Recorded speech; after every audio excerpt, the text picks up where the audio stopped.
பாகுபலி திரைப்படத்தின் மூலம் இந்திய சினிமாவில் முக்கிய இயக்குனராக மாறியவர் தானவர் ராஜமௌழி அவர்கள். அதற்கு முன்னாடி நானி, மகதீரா உள்ளிட்ட சில படங்களையே டைரக்ஷன் பண்ணியிருந்தார். பாகுபலி மற்றும் பாகுபலி 2 ஆகிய படங்கள் அவரை பேன் இண்டியன் இயக்குனராக சேஞ்ச் பண்ணிச்சு. இந்திய சினிமாவில் முதன் முறையாக தெலுங்குல எடுக்கப்பட்ட ஒரு படம் தமிழ், மலையாளம், கன்னடம், ஹிந்தி போன்ற எல்லா மொழிகளிலுமே டப் செய்யப்பட்டு வெளியாகி பல 100 கோடி வசூலை அள்ளியது. அதுதான் பேன் இந்தியன் வெற்றி அப்படின்றத ராஜமௌழி அவர்கள் இந்திய ரசிகர்களுக்கே எடுத்து சொன்னார். பாகுபலி 2 1000 கோடிகளுக்கு மேல வசூல் செய்து ஒரு மிகப்பெரிய சாதனையுமே படைச்சது. அதனாலதான் KGF 2, காந்தாரா, RRR, புஷ்பா 2 போன்ற படங்கள் அதே போல வெளியாகி வசூலை அள்ளியது. இதற்கெல்லாம் விதை போட்டவரே நம்ம ராஜமௌழி அவர்கள் தான். நல்ல கதைகள்ல சரியான எமோஷன் கலந்து பிரம்மாண்டமாகவும் கொடுப்பவர் ராஜமௌழி அவர்கள். அதனாலதான் அவருடைய படங்களை எல்லா மாநிலங்கள்ல உள்ள ரசிகர்களுமே வேற லெவல்ல செலிப்ரேட் பண்றாங்க. அப்படி இருக்க நம்ம ராஜமௌழி அவர்கள் பாத்தீங்கன்னா அடுத்த ப்ராஜெக்ட நம்ம மகேஷ் பாபு அவர்களுடன் பண்றாரு.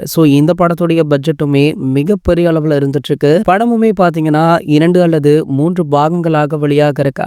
சத்தமே இல்லாமல் தரமான சம்பவத்தை பண்ணிட்டு இருக்காரு நம்ம ராஜமௌழி அவர்கள். தற்போது இந்த படத்துல இருந்து எக்ஸ்க்ளூசிவான அப்டேட் ஒன்று வெளியாகி வைரலுமே ஆகிட்டு இருக்கு. அதாவது இந்த படத்துடைய பட்ஜெட் பாத்தீங்கன்னா கிட்டத்தட்ட 2000 கோடிகளுக்கு மேல போயிடுச்சா. ஆரம்பத்துல ராஜமௌழி அவர்கள் பிக்ஸ் பண்ண பட்ஜெட் வெறும் 1500 கோடி அப்படின்னு சொல்லப்பட்டது. அதன் பிறகு படத்துடைய பட்ஜெட் அதிகமாக போய் உள்ளதாக தற்போது தகவலுமே வெளியாக இருக்கு. இதற்கு முக்கிய காரணம் என்னன்னு பாத்தீங்கன்னா ஹாலிவுட்டுடைய டைரக்டரான நம்ம ஜேம்ஸ் கேமரூன் தானா. இவருமே இந்த படத்துல ஒரு சில வேலைகளை மறைமுகமாக பண்ணிட்டு இருக்காராம். ராஜமௌழி அவர்களுக்கும் ஜேம்ஸ் கேமரூனுக்குமே ஒரு நல்ல உறவு இருக்கு அப்படின்றத நாம முன்பே பார்த்திருந்தோம். அது மட்டும் இல்லாம இந்த திரைப்படத்துல பல முக்கிய பிரபலங்களுமே இடம்பெற்று இருக்காங்களா.